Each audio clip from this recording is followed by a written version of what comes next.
براہ راست آپ کو لے چلتے ہیں۔ احسن اقبال اس وقت تقریب سے خطاب کر رہے ہیں۔ منصوبوں کے اندر ہے کہ جن کو آج سے 4 سال پہلے میٹیریلائز ہو جانا چاہیے تھا۔ سی پیک کا منصوبہ جب ہم نے شروع کیا تو اس کا پہلا مرحلہ 2020 تک انفراسٹرکچر کے منصوبوں پہ مشتمل تھا، لیکن وزیر اعظم نواز شریف کی قیادت میں اور آپ بھی اس ٹیم کے ایک نمایاں بحیثیت وزیر اعلیٰ پنجاب ممبر تھے، جو انفراسٹرکچر کے پروجیکٹس تھے تقریباً 90% 2018 تک مکمل کر لیے گئے۔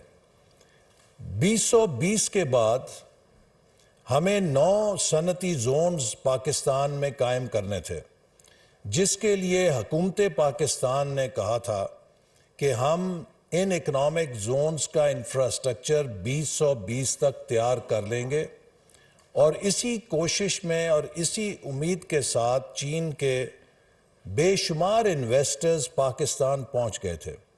اور آپ کو یاد ہوگا کہ 2017-18 میں اسلام آباد چینی سرمایہ کاروں سے، چینی بزنس کمپنیوں سے بھرا ہوا تھا۔ کراچی سے اسلام آباد ہر فلائٹ میں 10-15 چین کے بزنس مین آپ کو نظر آتے تھے۔ لیکن جب تبدیلی نے ملک کو جکڑا تو اس کے بعد وہ سارے منصوبے جو کہ اس ملک کے لیے شروع کیے گئے تھے، ان سب منصوبوں کو کٹہروں میں لا کے کھڑا کر دیا گیا۔ وہ تمام افسران جنہوں نے محنت کے ساتھ ان منصوبوں پر عمل درآمد کیا تھا، ان کو جھوٹے مقدمات کے سامنے ڈال دیا گیا، جس کا نتیجہ یہ نکلا کہ پاکستان میں بدترین انتظامی بحران، فیصلہ سازی کا بحران پیدا ہو گیا، اور کوئی کسی دفتر میں فیصلہ کرنے کے لیے تیار نہیں تھا۔ حکومت کی ترجیحات یہ نہیں تھیں کہ ہم کس طرح بجلی، گیس اور انفراسٹرکچر کے منصوبے بنائیں۔ صبح شام حکومت کی ترجیح یہ تھی کہ ہم مخالفین کے خلاف جھوٹے مقدمے کیسے بنائیں۔ اور جناب وزیر اعظم، اس کی سب سے بڑی مثال گوادر کا شہر ہے کہ جہاں بجلی اور پانی کے وہ منصوبے جو ہماری حکومت شروع کر کے گئی تھی، 4 سال تک ان پر کام نہیں کیا گیا اور وہاں پر بے چینی پیدا ہونے دی گئی۔ اور اب آپ کی حکومت آئی تو 6 مہینے کے اندر گوادر میں پانی کا منصوبہ مکمل ہو گیا، 1 سال کے اندر ٹرانسمیشن لائنز کے منصوبے مکمل ہو گئے۔ اس میں ہمارا مستقبل ایکسپورٹس اور ایکسپورٹس کے اوپر اس کا دار و مدار ہے۔ ہم کس قدر تیزی کے ساتھ 30 ارب ڈالر کی ایکسپورٹ سے 100 ارب ڈالر کی ایکسپورٹ تک پہنچتے ہیں، کیا یہ کام ہم 5 سے 7 سال میں کریں گے یا ہم یہ 15 سے 20 سال میں کریں گے؟ یہ 2 مختلف راستے ہیں جن کا ہمیں فیصلہ کرنا ہے، اور ہمارے پاس آپشن نہیں ہے کہ ہم 5 سے 7 سالوں میں 100 بلین ڈالر کی ایکسپورٹ پر پہنچیں، اور یہ اکنامک زون اور اسی طرح کے دیگر اکنامک زون جو بنیں گے وہ ہمارے اس ایکسپورٹ کے سفر کے لیے ایک لیبارٹریز ہوں گی یا پاور ہاؤسز ہوں گے جہاں سے ہم ایکسپورٹس جنریٹ کر سکتے ہیں۔ ایک چیز جو ہم نے بورڈ آف انویسٹمنٹ کو کہی ہے کہ ہمیں ماضی سے سبق سیکھنا چاہیے اور اپنے اسپیشل اکنامک زونز کو ریئل اسٹیٹ اسپیکولیشن کا ذریعہ نہیں بننا چاہیے۔ اگر کوئی انویسٹر 2 سالوں کے اندر فیکٹری کھڑی نہیں کرتا تو اس کا پلاٹ کینسل کر کے دوسرے سرمایہ کار کو دینا چاہیے کہ جو وہاں پر فیکٹری لگانا چاہتا ہے۔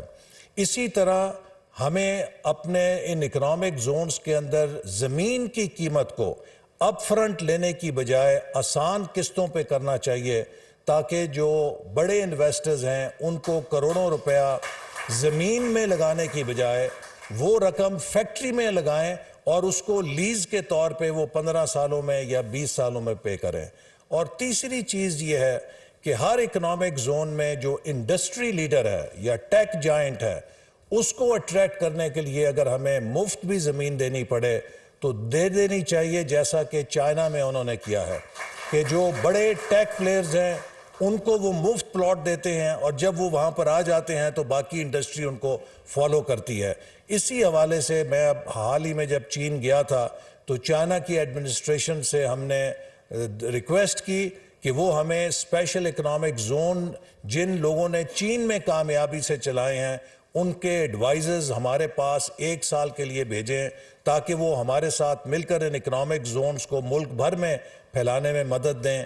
اسی طرح ایکسپورٹس کو ڈیولپ کرنے میں جو ان کے ایکسپرٹس ہیں جنہوں نے چائنا کے ایکسپورٹ سیکٹر کو ڈیولپ کیا ہے وہ 1 سال کے لیے ہمارے پاس آئیں, ہمارے ساتھ کام کریں تاکہ ہم پاکستان کو ایک robust industrial export led economy میں تبدیل کر سکیں. آخری بات میں یہ کہوں گا کہ جناب وزیر اعظم, آپ نے اور آپ کی قیادت میں آپ کی ٹیم نے پاکستان کو دوبارہ اپنے پیروں پہ الحمدللہ کھڑا کر دیا ہے. اب یہ قوم کے سامنے فیصلہ ہوگا. ہر تقدیر کا انحصار فیصلوں پر ہے. اگر صحیح فیصلے ہوتے ہیں تو کامیابی مقدر بنتی ہے, اور اگر فیصلوں میں غلطی ہو تو ناکامی مقدر بنتی ہے. دنیا کا ہر ملک جس نے ترقی کی ہے وہاں پہ کم از کم 10 سالوں کے لیے پالیسیز کا تسلسل رہا ہے, اور یہ تسلسل پولیٹیکل کنٹینیوٹی سے آیا ہے. ہمارا ہمسایہ ملک ہے, اگر بی جے پی کانگریس کی حکومتیں آئی ہیں تو 2 ٹرمز آئی ہیں, 10 سال انہیں ملے ہیں. بنگلہ دیش میں 15 سال سے ایک حکومت ہے. Malaysia, Singapore, Korea, China, Japan, Turkey, کسی ملک کو دیکھ لیں, کسی ملک نے T20 کا میچ کھیل کے ترقی نہیں کی ہے. اب وقت آ گیا ہے کہ ہم سیاسی میچورٹی کا مظاہرہ کریں اور ملک کے اندر کوئی ایسی آواز کہ جو ملک میں انتشار پھیلائے, جو ملک کو تقسیم کرے, اسے رد کر کے سیاسی استحکام, یکجہتی اور ایک اکنامک ویژن کے ساتھ اب پاکستان میں ایک لانگ مارچ کریں, اور وہ لانگ مارچ اقتصادی لانگ مارچ ہو. پاکستان زندہ باد. وفاقی وزیر احسن اقبال اسلام آباد میں تقریب سے خطاب کر رہے تھے. وزیر اعظم کا ماڈل اسپیشل اکنامک زون کا سنگ بنیاد رکھنے کی تقریب اس وقت جاری ہے. وزیر اعظم شہباز شریف بھی اس تقریب سے کچھ ہی دیر میں خطاب کریں گے.